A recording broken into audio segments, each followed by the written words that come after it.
Nicaragua, gente que no vende patria. Buenos días, bienvenidos, bienvenidas a Sin Fronteras. Hoy es día histórico, 9 de mayo de 2022, el aniversario de la victoria de la humanidad de la mano del Ejército Rojo de la Unión de Repúblicas Socialistas Soviéticas, de la Unión Soviética.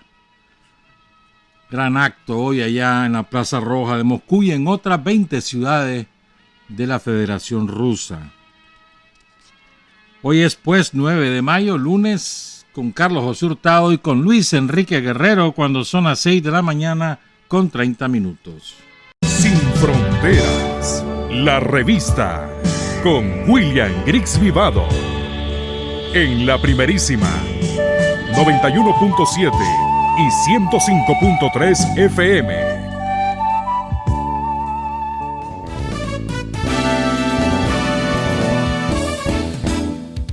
Sin fronteras para decir la verdad.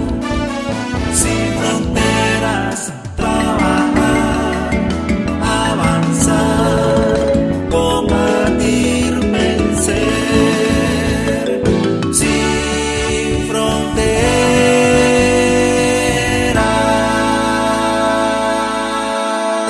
6 de la mañana con 35 minutos. Abrimos con un par de cumpleañeros. El sábado estuvo de cumpleaños nuestra gran amiga militante comunista y sandinista Azucena de la Fuente, allá en Zaragoza. Ya llegando al 6º piso, pero con igual energía y mucho más joven que Joaquín, su compañero de toda la vida, por supuesto, que como 15 años menos, por lo menos en ánimo, ¿verdad, Joaquín? Y en energía. Felicidades a Azucena y felicidades también, hoy está cumpliendo el chaparro Danilo Bejarano. Me avisaron hoy. Danilo, uno de los mejores animadores, si no el mejor, animadores de fiestas, de eventos, de lo que se te ocurra. Blufileño. Tiene como 15 hijos, Danilo. Una marimba que no jugando. Felicidades, Danilo. Queremos enviar nuestras condolencias al pueblo cubano. Qué tragedia la del viernes, qué tragedia. Estaban un grupo de trabajadores preparando las condiciones para reabrir el hotel después de que estuvo cerrado todo este periodo por el COVID. El Hotel Saratoga, de 5 estrellas, uno de los más importantes hoteles de La Habana y de los más antiguos. Y explotó, parece que es una explosión de gas lo que hubo, pero fue tan potente que destrozó el edificio. El primero y el segundo piso se derrumbaron sobre los sótanos. Afectó edificios aledaños, incluyendo una escuela. Hoy acaban de encontrar 4 cadáveres más, ya son 35 los fallecidos. Son 85 los lesionados, de los cuales están hospitalizados aún 24. Entre los fallecidos hay una muchacha, una embarazada, hay un español, hay 4 niños. Qué espanto, qué espanto. Y ahí están los bomberos, los socorristas, la policía, los militantes comunistas de la juventud, los vecinos, los padres, las madres, los familiares de los que estaban ahí, todo el mundo metido para ayudar a escombrear y a sacar. Todavía tienen esperanza de que haya alguien vivo, porque todavía hay un puñado de desaparecidos que no está clara la cantidad, pero es una auténtica tragedia. Qué barbaridad, da un pesar, gente trabajando, imagínate. Y pronto estalla aquella chochada. Qué barbaridad. Nuestras condolencias al pueblo cubano, sobre todo a los familiares de las víctimas. Bueno, evidentemente tenemos que hablar del 9 de mayo, hermano. Para mí, en mi opinión, la fecha más importante de la historia de la humanidad de los últimos, creo yo, 3 siglos. quizás superada por la Revolución Francesa y tal vez. ¿Por qué razón? Porque el Ejército Rojo, comandado por el mariscal Joseph Broz Stalin. Joseph Stalin, pues. Y es en el Broz. Derrotó a Hitler. Y les vamos a comentar cosas que yo estoy seguro que la mayor parte no conocen. Que creo que dan luz a lo que ahora vivimos. Lo vamos a hacer en la segunda parte. Son cosas de verdad. Cómo la historia se repite, ¿verdad? O mejor dicho, cómo la historia no ha terminado. No ha terminado. Esa quizás es la frase que mejor determina lo que ahora vivimos. Hoy ya hubo el desfile, tal como decíamos el viernes, fue en la madrugada. Fue un desfile sobrio, yo diría que modesto, con algunas representaciones de los milicianos de Donbass. No hubo la exhibición aérea por el mal tiempo. Y en este momento, hace como 20 minutos, algo así, empezó la marcha de la gente. La marcha por sus caídos. Pero es un cachimbasal de gente. Qué barbaridad. Y todo el mundo va o con la bandera de Rusia, o con la bandera de la victoria, o con los retratos de sus caídos. Van familias enteras con los cochecitos ahí, los chavalos, gente joven, gente adulta mayor. Impresionante. Lo que está en este momento está pasando eso. Ya temprano, como te decía, fue el desfile y el discurso de Vladimir Putin, que lo vamos a leer y comentar. Fue corto. Generalmente los discursos de Putin en los 9 de mayo son cortos porque hay una ceremonia de por medio. Momento más emotivo siempre ha sido así, el minuto de silencio por todos los muertos. Entre 27 y 29 millones de soviéticos muertos durante la Segunda Guerra Mundial. La inmensa mayoría civiles, asesinados por la horda hitleriana al servicio del capitalismo mundial. ¿Por qué el 9 de mayo? Ya les vamos a contar eso también, porque según los usos horarios de Europa Occidental fue el 8 de mayo, pero según el uso horario de Moscú fue el 9 de mayo, por eso es. Pero el imperialismo es maldito, ¿verdad? Se suponía que Alemania no solo quedaba desarmada, sino que además tenía prohibido participar en alianzas militares. Y el maldito de Churchill, junto con los yanquis, hicieron ingresar a la OTAN en 1955, un 9 de mayo, a Alemania. Al día siguiente estaba formado el Tratado de Varsovia. Pero bueno, en fin, para el pueblo ruso el día de hoy es un día de fiesta, de victoria.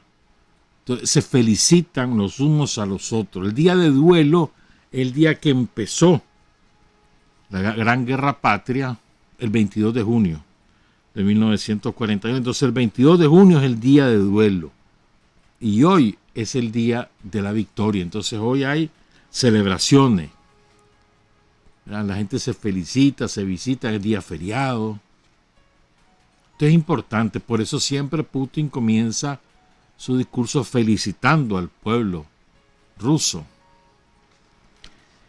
Y el rendir tributo, pero más en un sentido de dolor, de duelo, de luto, es el 22 de junio.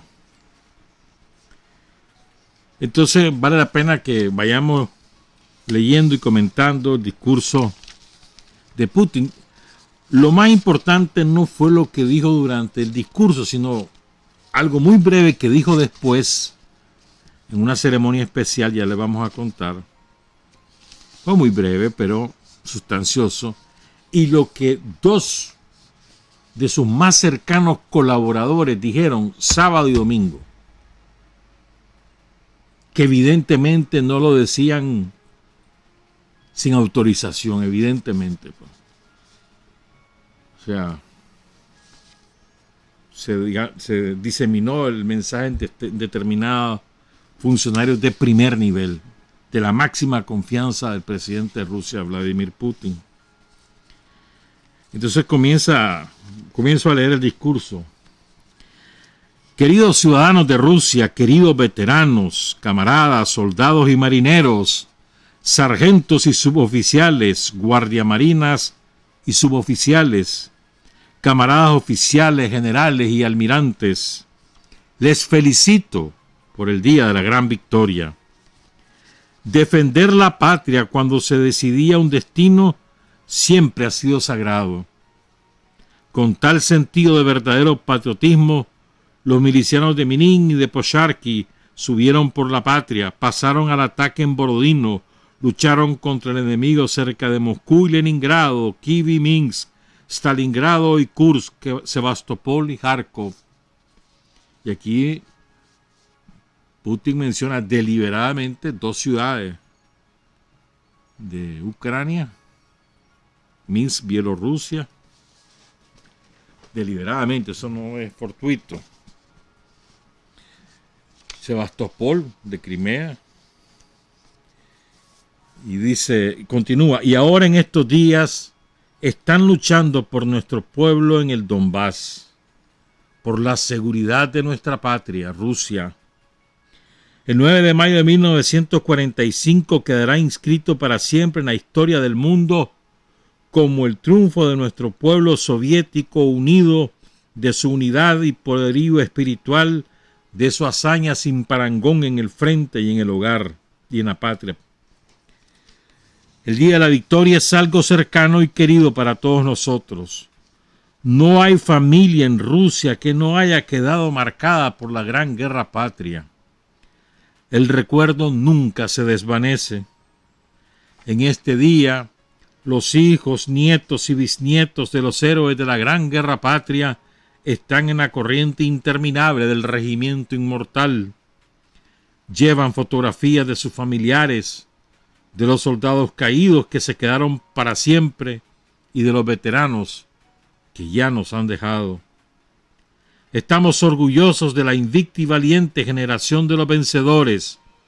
Somos sus herederos y es nuestro deber recordar a los que aplastaron a los nazis y a los que nos legaron estar atentos y hacer todo lo posible para que no se repita el horror de la guerra mundial.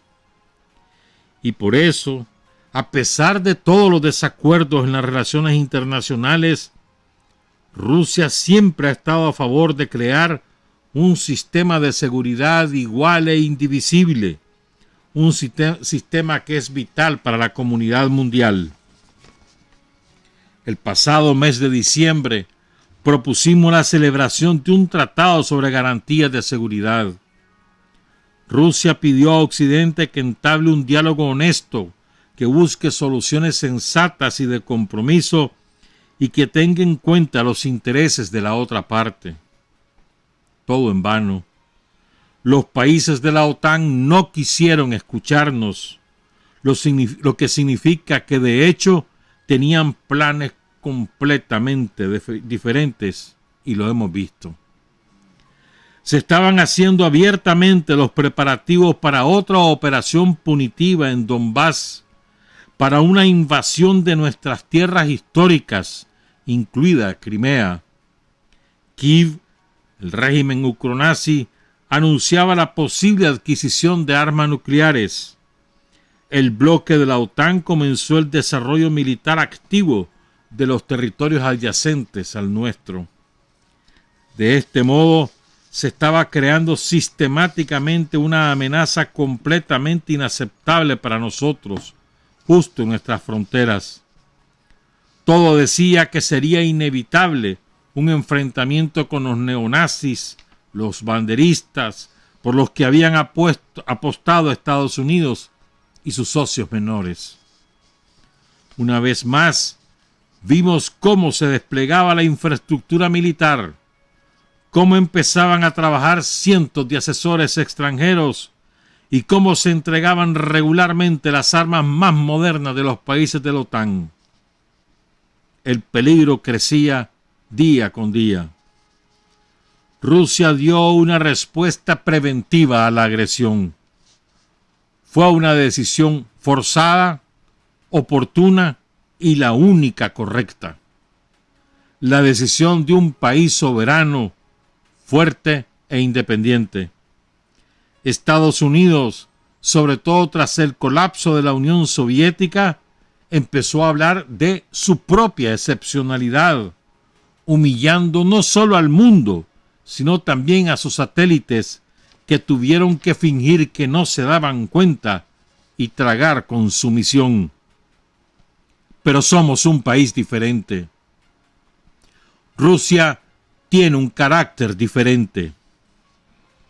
Nunca renunciaremos a nuestro amor a la patria, a nuestra fe y valores tradicionales, a nuestras costumbres ancestrales, a nuestro respeto por todos los pueblos y culturas.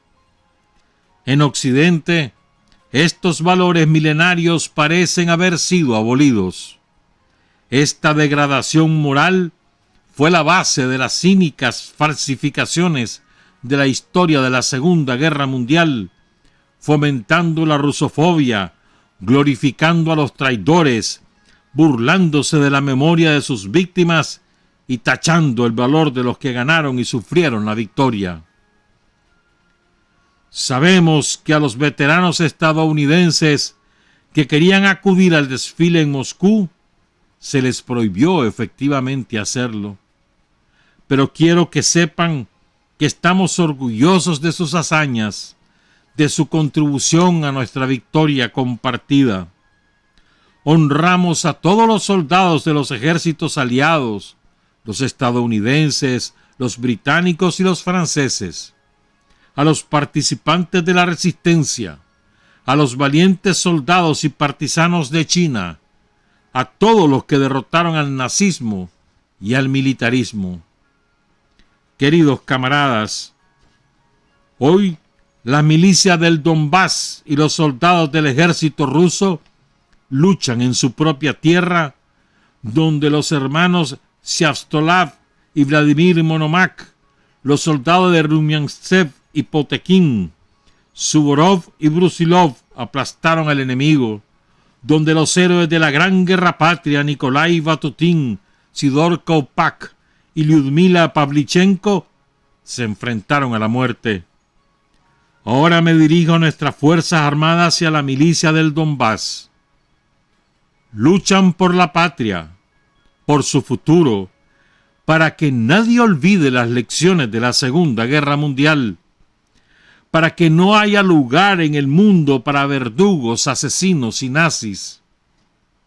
Hoy inclinamos la cabeza ante la memoria de todos los que perdieron la vida en la Gran Guerra Patria, nuestros hijos, hijas, padres, madres, abuelos, maridos, esposas, hermanos, hermanas, parientes y amigos. Inclinamos la cabeza ante la memoria de los mártires de Odesa, que fueron quemados vivos en la Casa de los Sindicatos en mayo de 2014. Nos inclinamos ante la memoria de los ancianos, las mujeres y los niños de Donbass, civiles que murieron por los despiadados bombardeos y los bárbaros ataques de los neonazis. Inclinamos nuestras cabezas ante nuestros compañeros de armas que murieron la muerte de los valientes en una batalla justa por Rusia. Y ahí vino el minuto de silencio. Después Putin continúa: la muerte de cada uno de nuestros soldados y oficiales es un dolor para todos nosotros y una pérdida insustituible para sus familiares y amigos. El Estado, las regiones, las empresas y las organizaciones públicas harán todo lo posible para rodear de cuidados a esas familias, para ayudarlas. Daremos un apoyo especial a los hijos de los compañeros de armas caídos y heridos. Hoy he firmado un decreto presidencial a tal efecto. Deseo a los soldados y oficiales heridos una pronta recuperación y agradezco a los médicos, paramédicos, enfermeras y personal médico de los hospitales militares su trabajo desinteresado. Me inclino ante vosotros por haber luchado por todas las vidas, a menudo bajo el fuego, en primera línea, sin ahorrarse nada.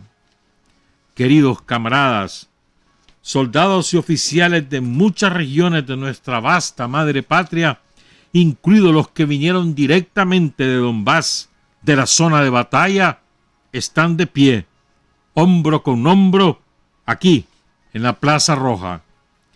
Recordamos cómo los enemigos intentaron utilizar bandas terroristas internacionales contra nosotros, buscando sembrar la enemistad nacional y religiosa para debilitarnos y dividirnos desde dentro.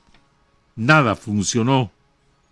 Hoy, nuestros combatientes de diferentes nacionalidades luchan juntos, cubriéndose de las balas y los fragmentos como hermanos.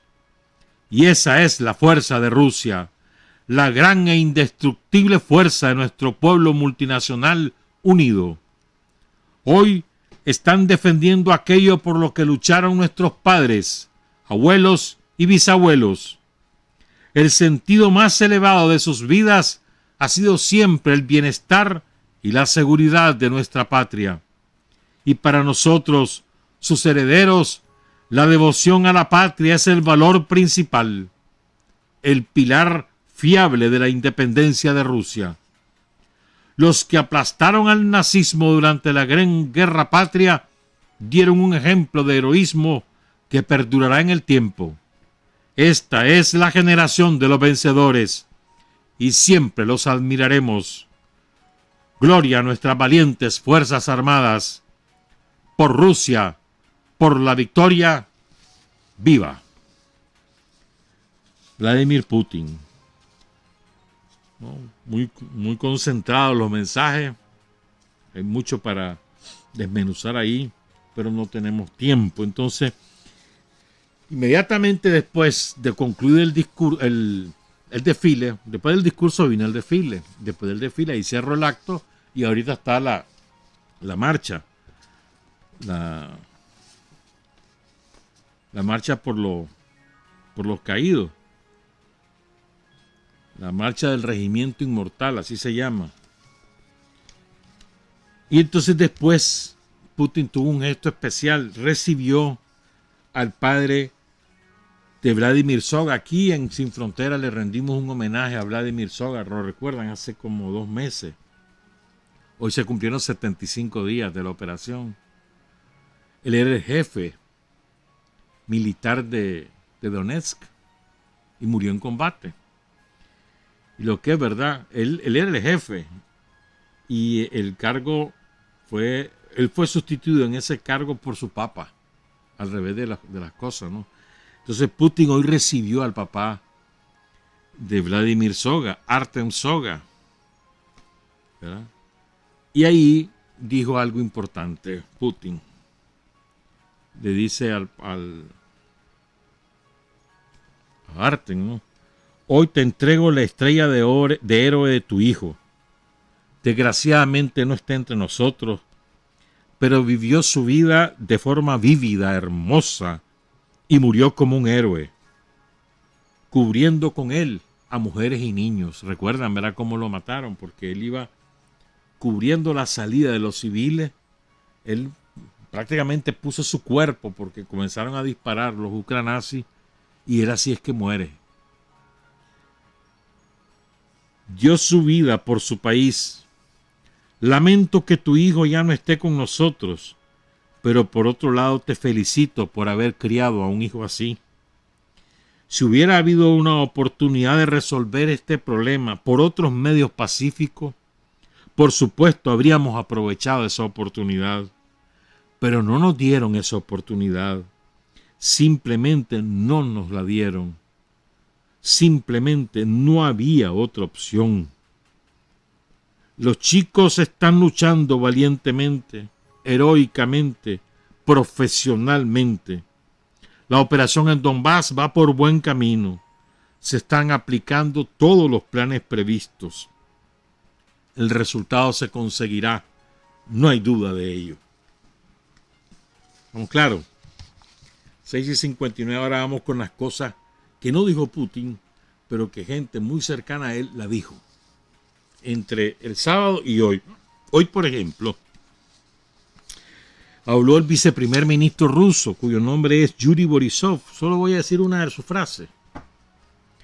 Anunció que Rusia está creando una nueva generación de misiles hipersónicos para varios portaaviones, para el portaaviones TUM-22M3M, y ya están probando el nuevo producto. Este es un mensaje a la OTAN, porque andan bujando. Pero bueno, lo que pasa es que de por medio está el destino de todos nosotros, hermano. Y dice Yuri Borisov, se está trabajando en el desarrollo de esa generación de estos misiles hipersónicos para la tierra, el aire y el mar. Sus características superarán los diseños actuales y futuros de los estados líderes. ¿Qué clase de armas? Para usarlas por avión, por barco, portaaviones o desde tierra. Misiles hipersónicos, es decir, que superan la velocidad del sonido, que son imbatibles en el aire. Una vez que los disparan, no hay nada que lo pare, y tienen un alcance de más de 10.000 kilómetros, con una efectividad del 100%. Y entonces, a propósito de esto, el director general de la Corporación Estatal del Espacio, que se llama Roscosmos, es la abreviatura en las iniciales de español, Roscosmos, dijo ayer lo siguiente. Son largas sus declaraciones, pero no tienen desperdicio. Pongan cuidado, porque este es el mensaje de Putin sin ser de él. Pero este es uno de los hombres de mayor confianza. Este es el hombre a cargo de desarrollar todas estas armas. ¿Verdad? Su nombre es Dmitry Rogozin. No estamos en guerra con los nazis en Ucrania. Estamos liberando a Ucrania de la ocupación de la OTAN y alejando a nuestro peor enemigo de nuestras fronteras occidentales. Incluso antes del golpe fascista en Kiev en 2014, el Ministerio de Asuntos Exteriores y el de Defensa ucranianos eran sátrapas leales a la OTAN. Vi con mis propios ojos cómo el embajador ucraniano ante la OTAN adulaba patéticamente a los funcionarios de la OTAN. La propia existencia de una Ucrania separada de Rusia la convertirá inevitablemente en antirrusa y en una cabeza de puente para la agresión occidental contra nuestro pueblo. Por eso, lo que llamamos operación militar especial va mucho más allá de su significado y geografía originales. Es una guerra por la verdad y por el derecho de Rusia a existir como Estado unido e independiente. Hoy el enemigo contra nosotros es toda la OTAN, toda la tecnología militar, toda la economía de Occidente. Al mismo tiempo, la propia Ucrania es simplemente material prescindible. Todo el mundo tiene que entender que lo que está ocurriendo en Donbass y Ucrania nos concierne a todos. La vida no volverá a ser la misma. Piensa en ello como un feliz respiro entre las batallas con el enemigo. Toda la alianza del Atlántico Norte, todo Occidente con su poderosa economía y tecnología militar están en guerra contra nosotros. Ucrania para ellos es material prescindible para la destrucción de Rusia, para la destrucción de los pueblos rusos y otros pueblos de nuestra patria. Esta es una gran amenaza para nuestros hijos y nietos. Piensen en ellos. No pretendan que su familia no se verá afectada. Todos los que viven en nuestro país tienen que darse cuenta de que no puede ser que el ejército esté en guerra, mientras todos los demás viven con las viejas reglas. La vida ha cambiado. De hecho, todo lo que ha ocurrido hasta ahora ha sido un periodo entre dos luchas, entre la batalla de la Gran Guerra Patria y la nueva batalla para asegurar a nuestros hijos un futuro y la propia supervivencia de Rusia como nación. Esto es lo que quiero decir.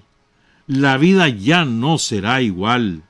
Debemos acostumbrarnos y entenderlo de una vez. Y solo la movilización productiva y la unidad espiritual del pueblo pueden asegurar nuestra victoria. La OTAN está librando una guerra contra nosotros. No la ha declarado, pero eso no cambia nada. Ahora es obvio para todos. La Guardia Nacional Ucraniana y las Fuerzas Armadas de Ucrania son material prescindible, tercera vez que lo dice. Carne de cañón para la OTAN. Solo son operadores entrenados por instructores de la OTAN que pulsan las palancas y los botones de las armas de la OTAN. En una guerra nuclear, y oigan esta advertencia que hace Dmitry Rogozin, director general de Roscosmos. Oigan esta advertencia. En una guerra nuclear, los países de la OTAN serán destruidos por nosotros en media hora. Pero no debemos permitir esto, ya que las consecuencias del intercambio de ataques nucleares se reflejarán en las condiciones de vida sobre la Tierra. Por lo tanto, tendremos que derrotar a este enemigo económica y militarmente más poderoso por medios armados convencionales. Esta victoria será solamente posible si todos estamos solidarios con nuestro ejército, si movilizamos la economía del país, si ponemos a nuestro complejo militar e industrial y a todos los sectores de la economía asociados a él en estado de guerra. Y esto debe hacerse inmediata y rápidamente. El que esté dispuesto a llegar hasta el final, ganará esta guerra. La victoria requiere la máxima concentración de todas nuestras fuerzas productivas y espirituales. El lema principal es todo por el frente, todo por la victoria. Por eso es fundamental movilizar la economía del país para ayudar a nuestras Fuerzas Armadas. En Roscosmos estamos tomando todas las medidas de movilización necesarias y aumentando la producción de todo lo que podamos necesitar en este momento. Sistemas de misiles, electrónica, satélites y equipos de comunicaciones. Ahora debemos desechar todas las normas y reglamentos burocráticos que son buenos para la vida pacífica y apacible, pero en estos momentos históricos son un freno y obstaculizan la consecución de los objetivos de la lucha armada. La industria nacional tiene ahora dos tareas más importantes. Uno, reponer rápidamente los arsenales de las Fuerzas Armadas rusas con complejos de ataque y reconocimiento de alta precisión, equipos de comunicaciones y municiones. El ejército no deberá necesitar nada. Y dos, establecer rápidamente la sustitución de los productos y bienes subsanados de Occidente que ahora ya no llegan a Rusia. Especial énfasis en los equipos de aviación civil y de energía. Una de las condiciones más importantes para lograr estos objetivos es el acceso de la industria a recursos financieros baratos. El dinero es sangre y debe llegar a las arterias y venas de un organismo vivo que es la economía del país. Debemos actuar ahora exactamente con la misma claridad, disciplina y determinación con que nuestros abuelos actuaron para poner la economía en pie de guerra y dotar al frente de todo lo necesario. El ejército debe saber que su retaguardia está con él, que está al lado de la máquina y que está afilado para nuestra victoria.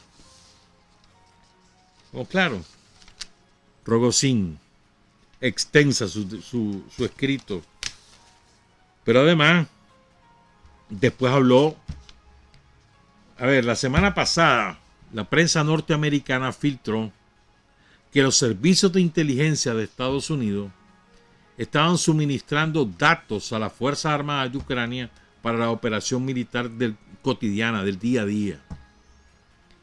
Incluso para la ubicación de los jefes rusos en los frentes de guerra. ¿Ya? Eso es... primero que eso es así, y ya los rusos lo sabían. Lo relevante es que lo filtren. Y más aún lo que viene ahora. O sea, que lo admitan. Porque eso le abre las puertas a Rusia para hacer otro tanto. Si yo sé que hay un general de la OTAN en tal lugar, le voy a poner su bombita para que se vaya. ¿Me entendés? O sea, esto, digamos, en términos militares es un antes y un después. Entonces, Biden ha tenido problemas para ver a quién pone y a quién deja de poner en la CIA. Finalmente se decidió por un diplomático llamado William Burns, que fue embajador gringo en Moscú en los años 80. Entonces Burns dijo el viernes, que era una barbaridad, que cómo habían filtrado eso, que eso no se debía hacer, que no sé cuánto. Y entonces le responde Rogozin: es demasiado tarde para hacerse el disimulado. Tú y yo nos conocemos bien. Nos conocimos en la casa Spaso. ¿Te acuerdas? Difícilmente podrá pasar desapercibida la implicación directa de Estados Unidos en el asesinato de militares rusos y la transferencia de inteligencia, incluidos los servicios de comunicación y vigilancia espacial, llevada a cabo por Estados Unidos, incluido Starlink, ya vamos a hablar de eso, y las constelaciones orbitales de la Unión Europea. No somos vengativos, pero somos rencorosos. Y nuestra memoria es buena. Pero después, Rogozin se lanzó contra Elon Musk. Musk es el que acaba de comprar Twitter. Está pendiente todavía de que se confirme esa decisión. Entre otras cosas, va a tener que ir a los tribunales. Y es el hombre más rico del planeta, que es el dueño de los carros eléctricos y el que quiere armar viajes espaciales al espacio, viajes espaciales privados, ese individuo. Entonces, dice Rogozin, del testimonio de Dmitry Kormiankov, jefe de Estado Mayor de una unidad de combate de Ucrania, de la 36 Brigada de los Marines, se desprende que los equipos de abonado terrestre de la empresa de satélites Starlink de Elon Musk, o sea, Elon Musk tiene una red de satélites propia, dedicada a las telecomunicaciones no únicamente. Entonces, tiene un sistema de geolocalización particular que funciona por satélite. Entonces, trabaja con el Pentágono, obviamente, y con distintas Fuerzas Armadas Europeas. Y Elon Musk autorizó poner esa tecnología al servicio de Ucrania contra Rusia. Entonces, esta es la advertencia que le lanza el jefe de Roscosmos, es una advertencia fuertecita, Dmitry Rogozin. Dice: equipos de abonado terrestre de esta empresa fueron entregados a los militantes del batallón nazi Azov y a los marinos de la AFU en Mariupol mediante helicópteros militares. Según nuestra información, dice Rogozin, la entrega y la transferencia de las Fuerzas Armadas de Ucrania a la Fuerza Armada de Ucrania de las cajas de recepción y transmisión de Internet de Starlink fue realizada por el Pentágono. Así, Elon Musk participó en el suministro de equipos de comunicaciones militares a las fuerzas fascistas de Ucrania. Y le dice Rogozin: y tendrás que responder por esto de forma madura, Elon, por muy tonto que lo encares. Van detrás de su hueso. Son las 7:15, un par de cositas más antes de ir a la pausa y después regresamos para contarles un relato histórico que estoy seguro que va a sorprender a muchos. Y esto es sobre el hambre. Está clarísimo el panorama, muy difícil para los pueblos africanos, principalmente, para algunos pueblos latinoamericanos también, y por supuesto para los pueblos europeos. Habrá crisis de alimenticia y habrá hambre este año. Advertido por Naciones Unidas, por la FAO, por distintos gobiernos, por los gobiernos africanos que están desesperados. Y hasta la ministra alemana de cooperación, que se llama Svenja Schulz, dijo que el COVID, la sequía y el conflicto en Ucrania han provocado el alza de los precios de alimentos en un tercio. 33-35% han subido los alimentos en todo el mundo en estos meses. El Programa Mundial de Alimentos calcula que 300 millones de personas padecen en este momento hambre. Y las previsiones son que llegue a 800 millones de personas antes del otoño de ellos, antes de septiembre. 800 millones de personas con hambre y van a morir, muchas de ellas. Es la peor hambruna desde la Segunda Guerra Mundial, con millones de muertos. Y después el canciller nazi, porque es nazi, es nieto de nazi, y él dice que, el otro día me decía la observación Noel Campbell, saludos Noel, y es verdad, ellos exoneran de responsabilidad de ser nazi al presidente de Ucrania porque tiene sangre judía. Por lo tanto, él tiene sangre nazi, entonces él sigue siendo nazi. ¿No? Si Zelensky, por tener sangre judía, no puede ser nazi porque tiene sangre judía, entonces él, que es nieto de nazi, por tener sangre nazi, no puede dejar de ser nazi. Si nos vamos a esos silogismos, pues, porque es absurdo lo que dice, pero bueno. Entonces, Olaf Scholz decía que el gran problema se llaman los fertilizantes minerales, que se le impusieron sanciones en la locura de los europeos, del Ministerio Europeo de Estados Unidos, sin pensar en las consecuencias. Como siempre, los más necesitados, los más vulnerables son los que van a pagar las consecuencias. Vamos a hacer la pausa, pues regresamos, son las 7:18. Hay hombres que luchan un día y son buenos. Hay hombres que luchan un año y son mejores. Pero hay hombres que luchan toda la vida. Esos son los imprescindibles. 7 de la mañana con 22 minutos. Bueno, ¿de qué les voy a hablar? Y me voy a tomar seguramente 10 minutos más de Omar. De la traición de Churchill. Se los voy a resumir y después les voy a ir dando los detalles, porque son de una... Esto es para una película como de 4 horas, hermano.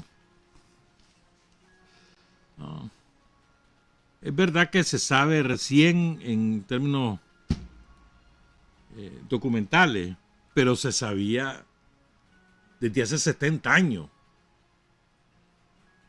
Siempre lo negaron los británicos, hasta que apareció en un libro, un documento top secret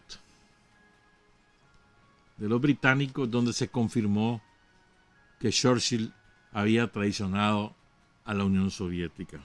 ¿Cómo fue la traición? Quiero empezar con esto. Generalmente se acepta como la fecha del inicio de la Guerra Fría, por decirlo de alguna manera, el 5 de marzo de 1946. Pero eso es a raíz del fracaso del plan de Churchill. Churchill había bautizado ese plan como la Operación Impensable. Sugerente el nombre. Entonces, cuando ya fracasa y anda Churchill paseándose por aquí y por allá como el supuesto vencedor de Hitler. Entonces llega a Estados Unidos y Harry Truman lo convence pues de que va pues empecemos a volar riata. Harry Truman, el criminal de guerra, el que lanza las bombas atómicas de Hiroshima y Nagasaki. Y ya les vamos a contar por qué lo hizo. No es como pensábamos todos, que era un castigo, una venganza contra Japón. Ya van a oír por qué fue. Entonces, fíjense lo que es la vida. De paso te digo algunas cositas, ¿ves? Te acordás de las imágenes de los campos de concentración, ¿no?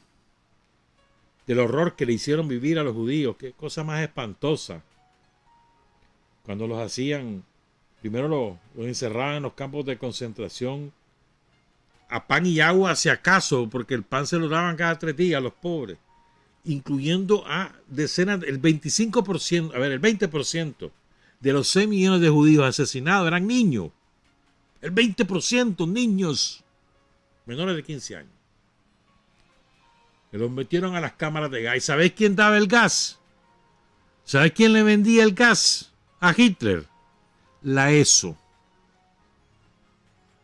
¿Sabéis a quién le dio la máxima medalla? No me acuerdo, el águila no sé cuánto, que daba Hitler. ¿Sabéis a quién condecoró Hitler? A Henry Ford, el dueño de la Ford, porque le daba las llantas y los carros. En 1939. Pero bueno, regreso a los campos. Entonces, vos has visto esas imágenes, ¿verdad? Espantosa, espantosa. Hay muchas películas. En eso han hecho muy bien los judíos, porque no han permitido que se olvide lo que hizo Hitler contra su pueblo. Eso es correcto. Y en eso cuentan sobre todo con el dinero que ellos tienen, ¿no? Que por eso mandan en Estados Unidos. Otra cosa es lo que han hecho con los palestinos, pero esa harina de otro costal. Pues esos campos de concentración, vos sabes que no son inventos de Hitler. Son inventos de los británicos. En las colonias de Gran Bretaña, eso es lo que hacían en la India, por ejemplo, en África. Habían campos de concentración donde metían a los indígenas o a los pueblos originarios. Los mataban de hambre. Hitler toma el ejemplo de los británicos. Incluso Hitler escribe, no me acuerdo dónde es que lo escribe, que le admiraba al Imperio Británico por sus resultados y sus métodos.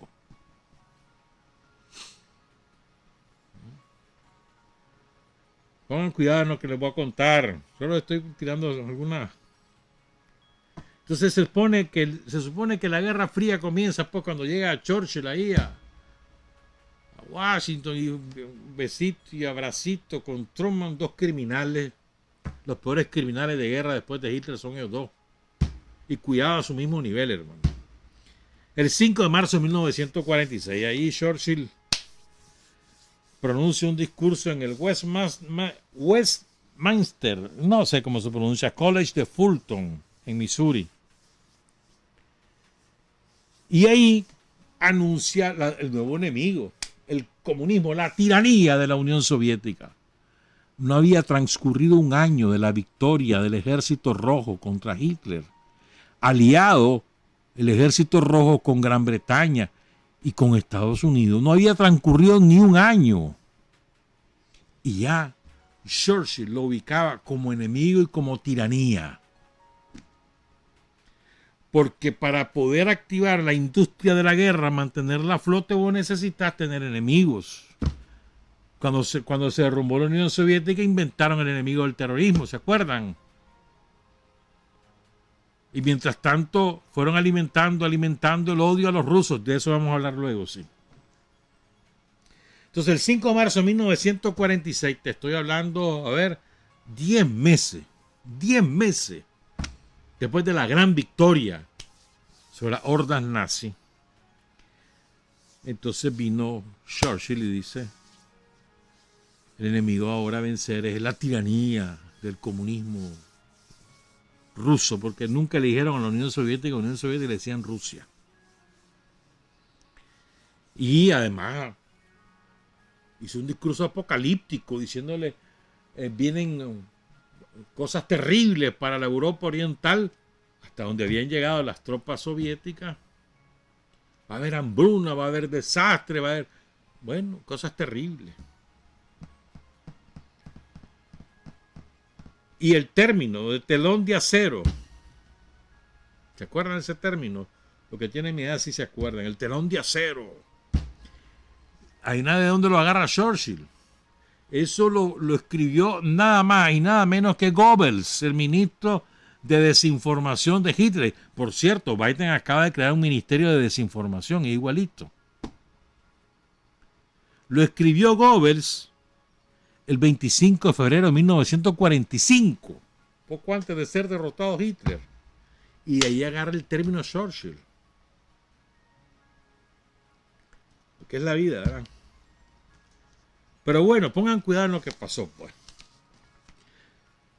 El 2 de febrero de 1945, el Ejército Rojo inicia la ofensiva sobre el frente oriental y empieza a avanzar. Ah, espérame, se me había olvidado contarte esto, Es divertido, ¿no? Siempre dicen que la Segunda Guerra Mundial empieza con la invasión de Hitler a Polonia. Pero es que no olvidan un hecho, o dos hechos se olvidan aquí. El primero, vos sabías que antes de la invasión de Hitler a Polonia, Polonia y Hungría habían invadido Checoslovaquia, la habían disuelto como Estado y se habían adueñado de sus territorios en 1938, con el permiso de Gran Bretaña. Que se hizo la vista gorda, pues métanse. Recuerden, el imperio dominante era Gran Bretaña. Estados Unidos era la potencia emergente. Y además Estados Unidos todavía estaba sumido en la crisis derivada de la gran recesión de 1929. Todavía sufría eso. Entonces, la gran potencia sigue siendo Gran Bretaña, el Reino Unido. Francia la quería emular, pero ya Francia había pasado a tercer plano después de su derrota con el Imperio Otomano. Pero bueno, eso es otro costal. Entonces ocupan Checoslovaquia y se la dividen entre los dos. Las dos oligarquías de los dos países. Ellos ya habían firmado, Hungría y Polonia ya habían firmado un acuerdo de no agresión con Hitler. También los países bálticos, también Francia, Gran Bretaña había firmado acuerdos. Y después salieron condenando a Stalin porque hizo su propio acuerdo. Stalin fue el último que hizo acuerdo con Hitler. Ya todos los demás habían firmado acuerdos. Pero Churchill estaba hincando a Hitler, dale para Oriente, date contra Rusia. Y Estados Unidos financiando, los banqueros de Estados Unidos, los fabricantes de vehículos, de llantas, de caucho que le decían, Aquí en Nicaragua acabaron con el bosque de hule que había aquí al norte del río San Juan, porque todo eso iba para Estados Unidos para fabricar llantas y de ahí para Hitler. Después para ellos, pero después al principio era para Hitler. Imagínate vos. Bueno, el caso es que todos habían firmado ya acuerdos, toditos. Desde el 33, el 34, el 36, el 37, el 38. El último fue Stalin, que firma el famoso pacto Molotov-Ribbentrop de no agresión. Lo que hace Stalin, fíjate que Stalin, incluso, hay otro dato histórico, que es histórico. Pasa que Stalin advierte lo que va a hacer Hitler desde 31. Y a través de su cuerpo diplomático empieza a alertar a las potencias occidentales, en particular a Gran Bretaña y a Francia sí, principalmente, también a los gringos, pero los gringos eran vistos así por encima del hombro. Sobre todo Francia y Gran Bretaña les comienza a advertir lo que viene encima, que hay que parar, que hay que unirse. Le ofrece hacer un frente unido. Nunca le respondieron. ¿Por qué? Porque ellos estaban alentando. Son datos que se olvidan, ¿verdad? Entonces, cuando dejan solo a Stalin, todo el mundo firmó pacto de no agresión y era clarísimo entonces que Hitler iba sobre la Unión Soviética. Lo que no contaba Polonia era que Hitler le iba a valer el pacto que había firmado con ellos y se metió a Polonia y les quitó el territorio polaco y les quitó lo que habían ellos robado a Checoslovaquia. Entonces, y además mató a millones de polacos, millones, judíos polacos y polacos que no eran judíos. Pero bueno, pues, entonces, pongan cuidado. Hitler, Churchill y Roosevelt acuerdan, creo que es en 1941, poco antes que Hitler se meta, que lance la operación contra la Unión Soviética, poco antes o poco después, no preciso ahorita la fecha, acuerdan los tres, pongan cuidado, que Gran Bretaña, el Reino Unido y Estados Unidos van a abrir un segundo frente. Sí, es después que Hitler inicia invade la Unión Soviética. Entonces, Stalin acuerda con Roosevelt y con Churchill que ellos dos van a abrir otro frente por Europa Occidental para forzar a Hitler a desplegar fuerza y reducir su potencia de fuego, su capacidad operacional. Eso fue en 1941. Era 1944 y nada. Y nada. Hasta que el Ejército Rojo empieza a vencer en Rusia. Termina el cerco de Leningrado, sale triunfante el Ejército Rojo, la batalla de Stalingrado, que fue una batalla espantosa, etcétera, pues. Entonces, cuando ven los yanquis y los británicos que se viene encima el Ejército Rojo, espérate, no fregué. Y ahí va a agarrar hasta París. ¿Qué vamos a hacer nosotros? Porque, recuerden, Hitler había llegado hasta Francia, bueno, con la connivencia de la burguesía francesa, ¿verdad? Y ya Mussolini iba de viaje poco a poco. Y estaba ocupado Holanda, Bélgica, Países Bajos, perdón, Bélgica. Qué sé yo, todos los paisitos, pues Austria, por supuesto. Todos esos países estaban ocupados. Entonces dice, espérate, Rupert, espérate, dice Chuchi, tenemos que entrar porque si no el tío me va a agarrar todo. Y por eso entran. Por eso el famoso día D. Pero ellos querían que Hitler conquistara la Unión Soviética, derribara al gobierno de los obreros y campesinos, aniquilara a Stalin y después llegaban ellos a repartirse el pastel con Hitler. El país más grande del mundo, con riqueza gigantesca, infinita, riquezas naturales, Entonces ellos iban detrás del pastel. Para eso le estaban financiando a Hitler. Y después iban a cobrar. Entonces cuando ya ven que se viene encima el ejército rojo, entonces es que meten ellos sus tropas. Entonces, miren qué maldito que es. Los gringos son malditos por derecho. Hicieron un acuerdo con Stalin. Bueno, Stalin tenía movilizado a todos sus pueblos, ¿no? Había sufrido millones de bajas y de asesinatos de la población civil en todos los bombardeos y la destrucción de sus ciudades y de sus aldeas. Pero tenía industria militar, pero no era suficiente para reponer los equipos que iba perdiendo. Entonces llega a un acuerdo con Roosevelt, el famoso acuerdo de alquilar y pagar. Entonces, Roosevelt iba a dar tanques, sobre todo tanques y artillería, no aviación, no, tanques y artillería sobre todo, y municiones, lógicamente, como alquiler, y que se las fuera pagando al suave. ¿Sabes cuándo terminó de pagar Rusia eso? En el 2007. Acaba de terminar de pagar.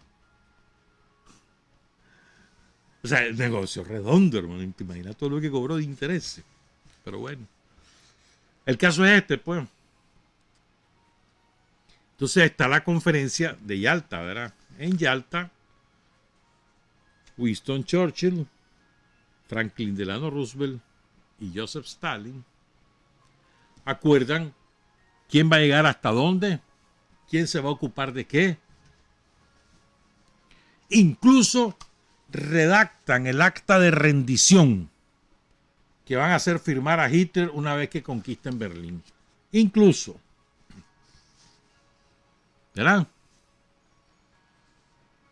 Terminando esa reunión, pongan cuidado, hermano. Regresa acá, eso fue en Crimea. Termina la reunión, cada quien a su lugar. ¿Y qué fue lo que hizo? Ah, bueno, espérate. Cuando regresa cada quien a su lugar, porque esa reunión fue en febrero de 1945. Cuando termina la reunión y regresa Churchill a Londres, evalúa el mapa de la guerra, se da cuenta que ya el ejército rojo ha avanzado más de 600 kilómetros, ya va de viaje a la frontera con Alemania, que es inexorable su llegada a Berlín, y entonces resuelve pedirle a un grupo selecto de sus generales que preparen una operación militar contra la Unión Soviética apenas derrotaran a Hitler. Y denomina la operación como la operación impensable. Pongan cuidado. O sea, la idea de Churchill era: acabamos con Hitler y al día siguiente vamos sobre Moscú. Y era su aliado. Eran los aliados. La Unión Soviética, Gran Bretaña, Estados Unidos. Eran los aliados. Se acababan de reunir. Había correspondencia muy fluida entre los dos, muy cariñoso. Churchill, estoy rezando por vos, mi mujer me dice que rece por vos, que rece por tu familia, que rece por... Así, muy afectuoso, muy hipócrita, aquel maldito. Y entonces, mientras tanto, Churchill le pide que haga esto a su gente, ¿verdad? A su gente de mayor confianza, de máxima confianza. Un grupo reducido de la inteligencia británica. Esto es más o menos en marzo-abril del 45. Ya después les voy a contar algunos detalles. Así que les quiero contar el resumen. Pongan cuidado. Una de las cosas que más desarrolladas tenía la Unión Soviética era la inteligencia y la contrainteligencia. De lo mejorcito que ha existido en el mundo. Otra inteligencia y contrainteligencia muy buena es la británica. Muchísimo mejores que la gringa. La gringa es de lo más tosca, torpe. La británica es más civilina, más astuta. ¿verdad? Y los soviéticos tenían una inteligencia, una contrainteligencia excepcional. Habían penetrado las más altas esferas de toditos los gobiernos. Amigos y enemigos, de todititos. Y ¿sabes quién era? Siempre se me olvida decirlo. ¿Sabéis quién era agente nazi? Espía nazi. ¿Sabéis quién era? La Coco Chanel. La de los perfumes y la modista. Agente nazi. Porque era una mujer de vida licenciosa. Generales y coroneles nazis con la época del régimen de Vichy. Pero bueno. Entonces, un agente secreto, un informante secreto de la Unión Soviética le pasa el dato a un agente de la inteligencia soviética en Londres y les advierte lo que está pasando. Les mandan el mensaje cifrado, por supuesto, a Stalin, pero con, ahí después lo leo eso, con dos advertencias que es de inmediato que lo debe leer. Dicen que Stalin no salía de su asombro.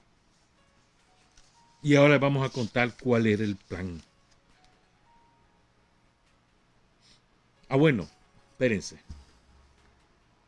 Por esta razón, cuando Stalin se da cuenta de esto, yo me acuerdo de esto, que en aquellos años, hace muchos años, habían discusiones sobre por qué el Ejército Rojo se había lanzado con toda su fuerza sobre Berlín, a sabiendas que Hitler tenía en Berlín y alrededor de Berlín a 1,5 millones de soldados con gran parte de su arsenal intacto. Y eso le costó decenas de miles de vidas de soldados y de oficiales al Ejército Rojo. Y me acuerdo que incluso alguien había dicho en aquellos tiempos victoria pírrica. Ahora van a entender por qué lo hizo.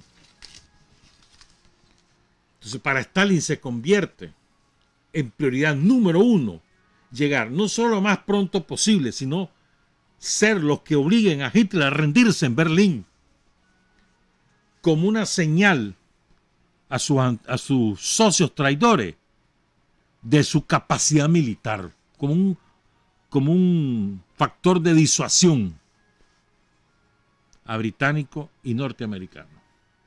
Porque Churchill le hace de conocimiento a Estados Unidos de este plan cuando Churchill se da cuenta que ya Estados Unidos va a tener la bomba atómica, que ya la tiene. Entonces Churchill le dice, ya no a Roosevelt, porque Roosevelt muere como en mayo del 45 y asume Harry Truman. Entonces le dice a Truman que use las bombas atómicas sobre Moscú y sobre San Petersburgo una vez que derroten a Hitler. Pero Truman le dice que no, porque él necesitaba la ayuda del Ejército Rojo en China para derrotar a Japón,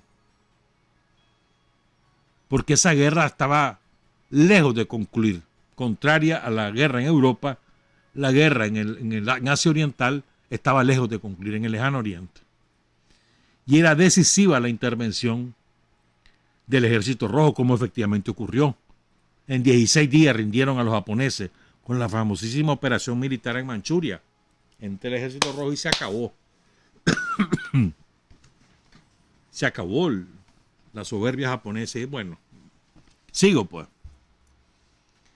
Entonces el plan era, los detalles son escabrosos, lanzar bombas atómicas sobre Moscú y sobre San Petersburgo.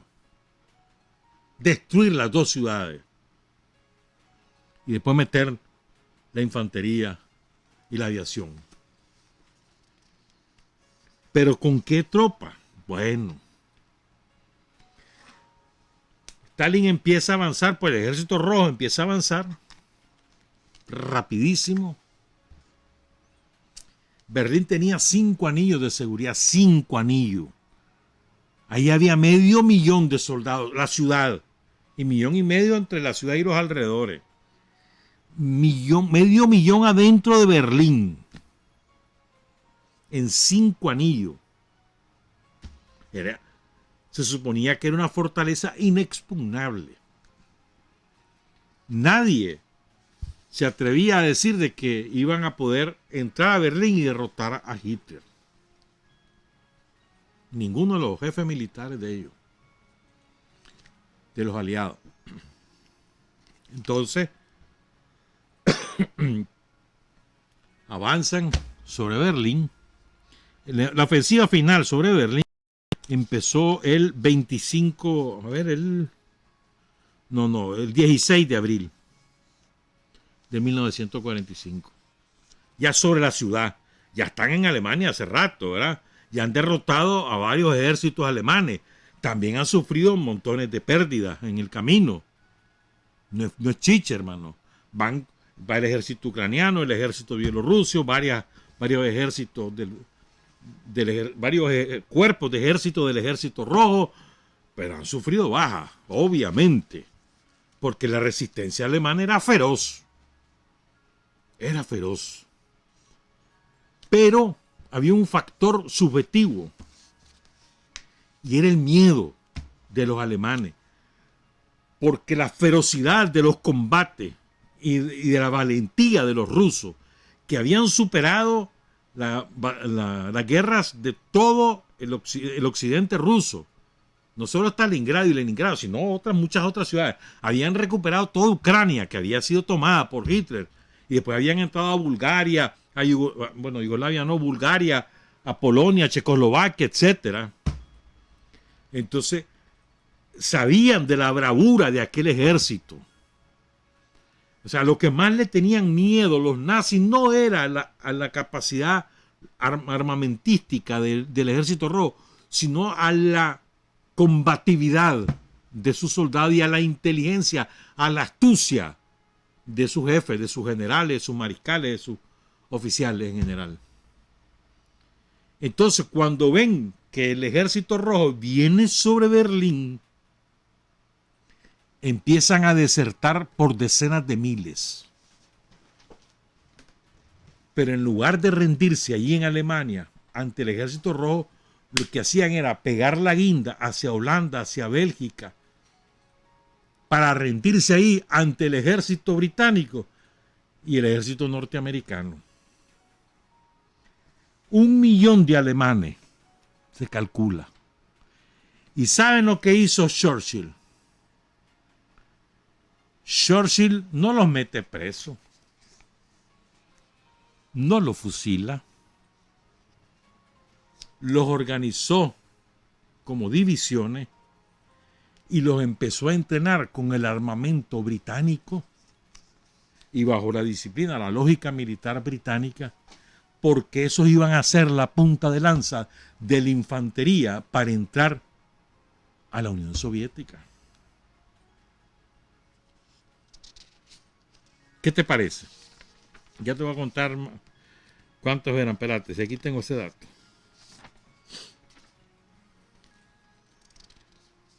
Te estoy hablando de que el día que iban a meterse los británicos, los norteamericanos a la Unión Soviética, o sea, tenía fecha, era el 1 de julio. ¿Estamos claros? Le pusieron fecha. ¿Qué los disuade?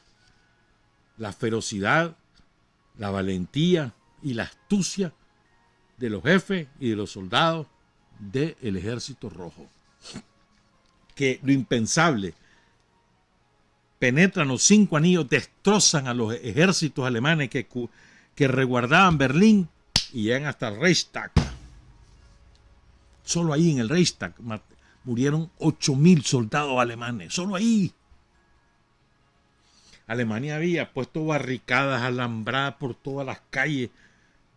Era impensable que pudiera llegar. Y llegaron.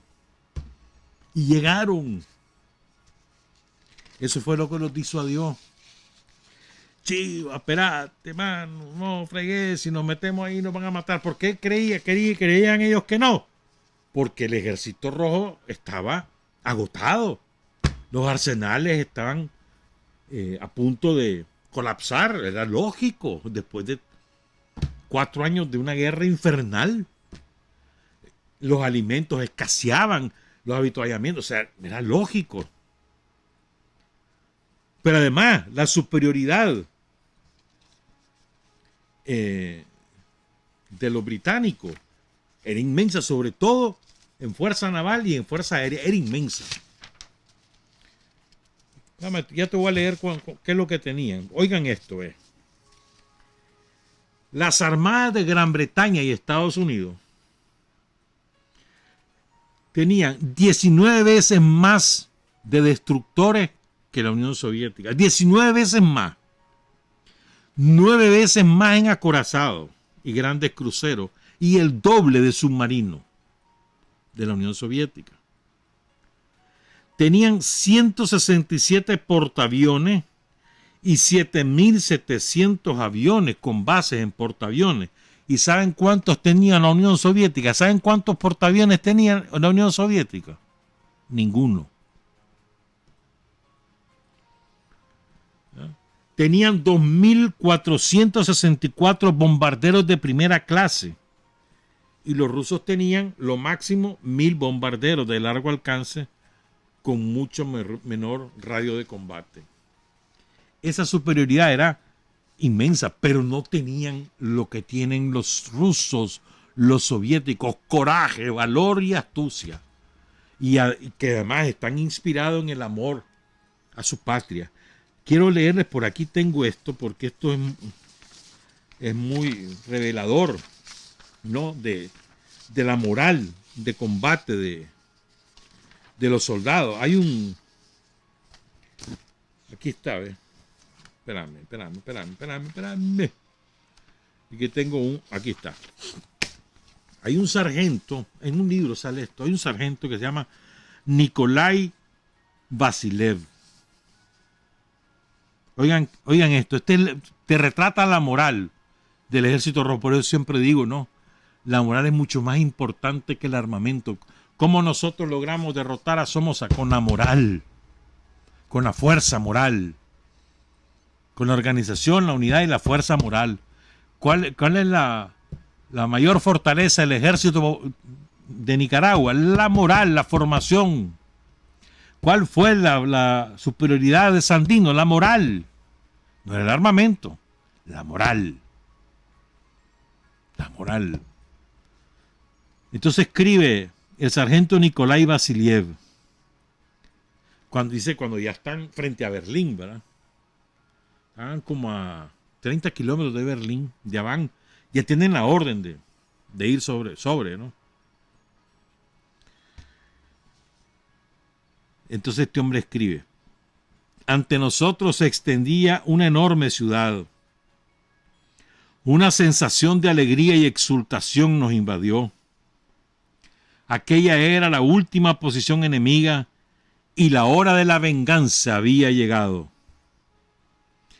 Ni siquiera nos dimos cuenta cuando un coche se detuvo a nuestro lado. Del vehículo bajó nuestro comandante, el general Bersarín, y dio la orden a nuestro oficial jefe: blanco, los nazis en Berlín, abran fuego.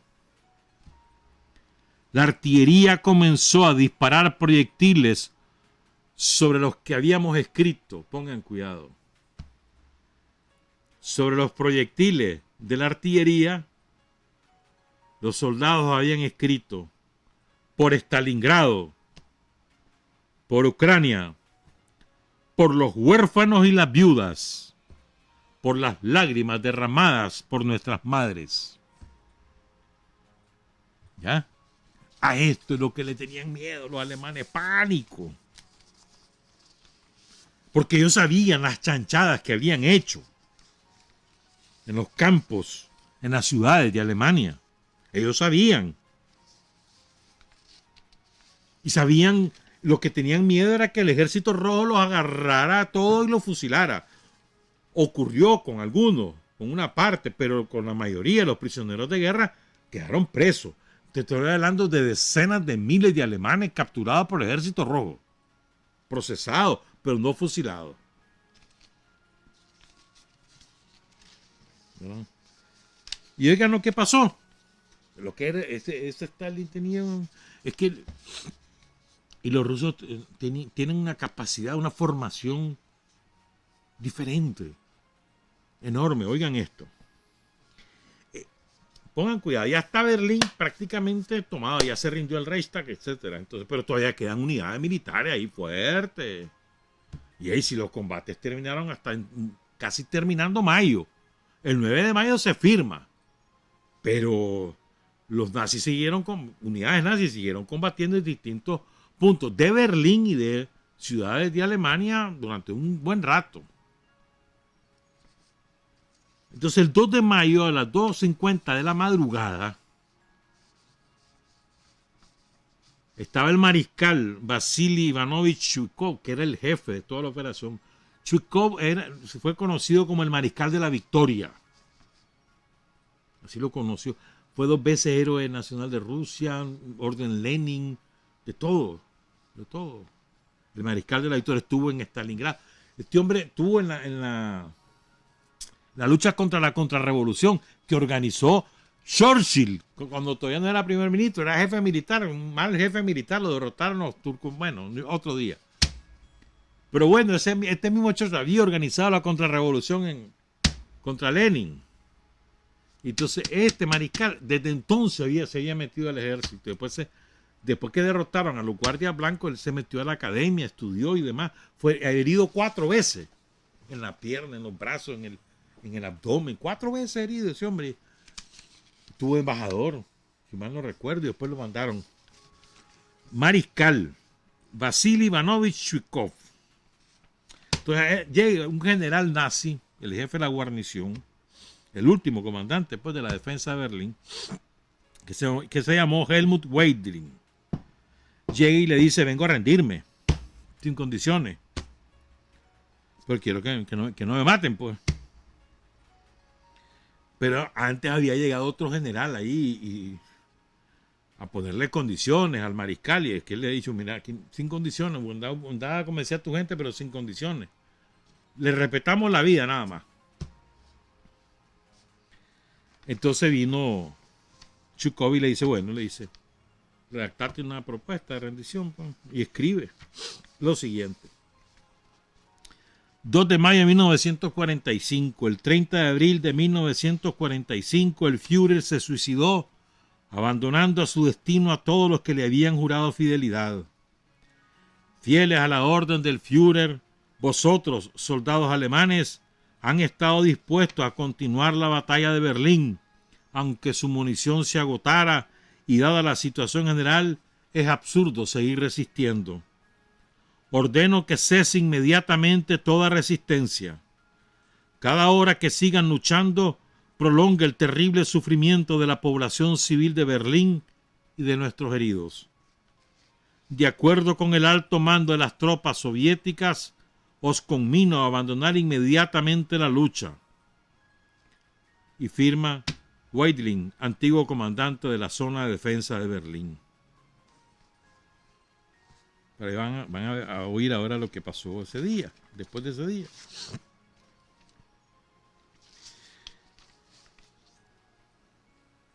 Durante la operación, para que tengan una idea del envergadura de los combates, durante esta operación, el ejército rojo derrotó 70 divisiones de infantería nazi, 23 divisiones de tanques y mecanizadas de los nazis. Tomaron 480,000 prisioneros. ¿A costa de qué?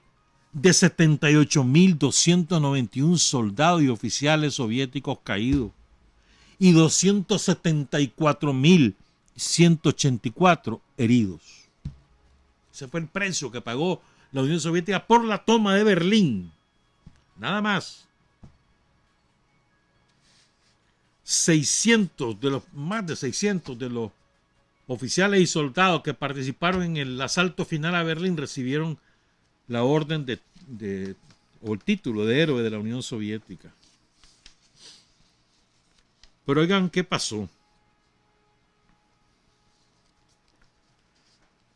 En el cuartel general de Dwight Eisenhower, que después fue presidente de Estados Unidos, pero él es el jefe de toda la operación ahí, Yanka.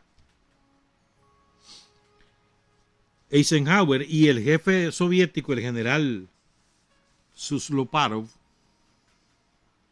le avisan de que ya se van a rendir los alemanes en la madrugada del 7 de mayo.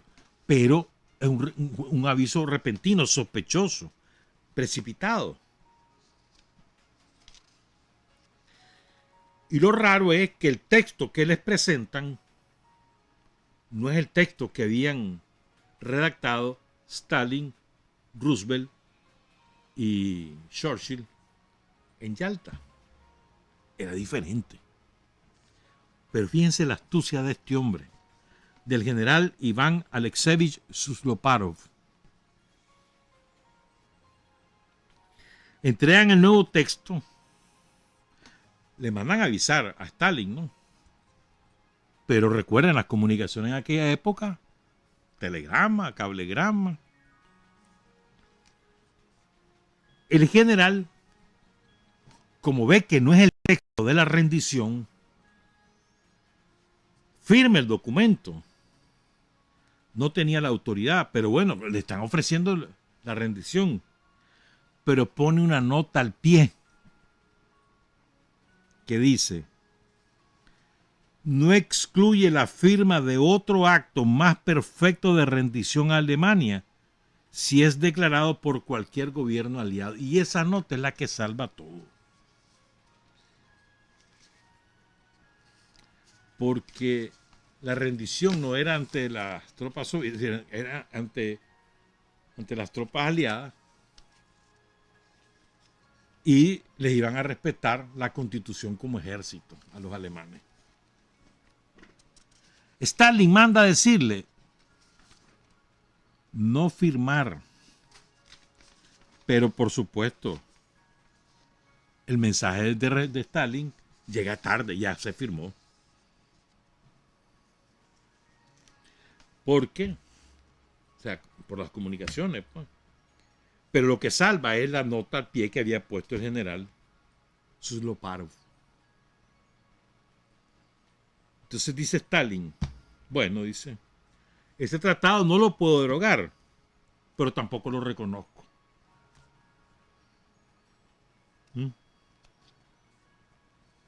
Y dice, quien tiene que firmar esto es Hitler o uno de sus representantes. Hay pláticas con Churchill, con Truman, no sé qué, no sé cuánto. Y finalmente se firma el acuerdo de rendición que ellos habían elaborado en Yalta. Se firma a las 22:43 horas, hora de Alemania. Entraba en vigor a las 23:01 del 8 de mayo, que era en la Unión Soviética la 1 de la mañana con 1 minuto. Por eso es el 9 de mayo. ¿Estamos claros? Entre tanto, Churchill está entrenando a los alemanes para la operación. Ya lo sabe Stalin. Ya lo sabe. Incluso después de esto, o sea, cuando ya los británicos desechan el plan por la capacidad militar que demuestra el ejército rojo al asaltar Berlín, desechan el plan. Entonces después está la conferencia de Potsdam, que fue en agosto, principios de agosto del 45, para ya poner los detalles de lo que iba a hacer Naciones Unidas, el derecho internacional. Bueno, y ahí se lo dice Stalin: ¿y vos qué estabas preparándote ahí? ¿Qué estabas haciendo? No, nada. Yo no me he dado cuenta, voy a averiguar, le dice Churchill. Y él ya está tramando con Truman, está queriendo convencer a Truman que de todas maneras, aunque ya no pueden hacer la operación de invasión que le ponga la bomba atómica a Moscú y a San Petersburgo, Leningrado. Pues. O sea, él está presionando a Truman allí en esa conferencia. Entonces, pocos días, a los 2 o 3 días fue que lanzan las bombas en Hiroshima y Nagasaki. Ya está derrotado Japón a partir de la operación de la Manchuria, de la Unión Soviética. Queda derrotado Japón. Se rinde el emperador, lo obligan a decir que él no es Dios, MacArthur y toda esa pavosada. Y lanzan las 2 bombas, matan a cuántos millones de personas, a cuántos miles de personas. Más de 250,000 muertos, 2 ciudades enteras destruidas. Y la radiación que ahí quedó, que mató a decenas de miles durante décadas. Todavía hay gente que sufre esa radiación. ¿Verdad? Entonces, ¿por qué las lanza? No, le dice, es que yo lo que quiero es... Bueno, hagamos una cosa, pues, le dice Truman. Vamos a advertirle a los soviéticos de lo que somos capaces. Vamos a lanzarla, pero yo no quiero dejar sin castigo a estos japoneses. Entonces, era un mensaje a la Unión Soviética, a Stalin. Lo que pasa es que ellos nunca esperaron que Stalin, los científicos soviéticos, llegaran a la misma fórmula de la bomba nuclear en tan corto tiempo. Y ahí se acabó el jabón para las amenazas nucleares de los gringos y de los británicos. Más aún, ¿se acuerdan? Les conté el bombardeo sobre Dresde, ¿se acuerdan de eso? Que destrozaron esa ciudad. Y sobre otras ciudades, porque de verdad que un amigo me mandó la foto de un libro donde está el detalle de las ciudades, que fueron más de 200 ciudades destruidas, pero una de ellas, no me acuerdo ahorita el nombre, aquí lo tengo, pero no me da tiempo de buscarlo. En una de ellas estaban toda la documentación y los experimentos físicos de los científicos alemanes para construir la bomba atómica de los nazis. Entonces, bombardean esa ciudad y como sobre esa ciudad que queda en Alemania Oriental ya van a llegar los soviéticos, entonces destruyen la ciudad para impedir que los soviéticos accedan a esa documentación y tengan antes la bomba atómica, para que vean cómo es la cosa, cómo es la vida.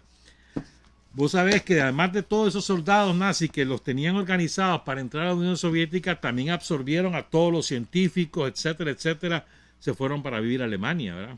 Perdón, a Estados Unidos, a trabajar en el Pentágono, en el Departamento de Estado. La CIA reclutó a todo el servicio de inteligencia alemán. Entonces vos querés encontrar explicaciones a lo que ahora pasa. Ahí comienza, hombre. Y después comienza antes. Acuérdate que la contrarrevolución en Rusia, en la Unión Soviética de Lenin, la organizó Gran Bretaña y Alemania también, pero sobre todo Gran Bretaña, porque Alemania estaba muy desgastada. ¿Estamos claros? Nunca podés confiar en el imperialismo, jamás.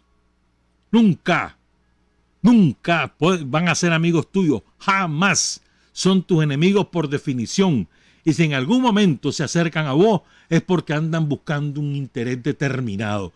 Pero en el momento que puedan, te van a pegar la patada, el puñal y la bomba. Nunca podés confiar en el imperialismo, se llame británico, francés, europeo en general, gringo, japonés o lo que querrás. Nunca, como decía el Che, ni tantito así. Trabajar, avanzar, combatir, vencer, patria y libertad. Revolución es sentido del momento histórico. Es cambiar todo lo que debe ser cambiado. Es igualdad y libertad plenas. Es ser tratado y tratar a los demás como seres humanos. Es emanciparnos por nosotros mismos y con nuestros propios esfuerzos. Es desafiar poderosas fuerzas dominantes dentro y fuera del ámbito social y nacional. Es defender valores en los que se cree al precio de cualquier sacrificio. Es modestia, desinterés, altruismo, solidaridad y heroísmo. Es no mentir jamás ni violar principios éticos. Es convicción profunda de que no existe fuerza en el mundo capaz de aplastar la fuerza de la verdad y las ideas. Revolución es unidad, es independencia, es luchar por nuestro sueño de justicia para Cuba y para el mundo, que es la base de nuestro patriotismo, nuestro socialismo y nuestro internacionalismo.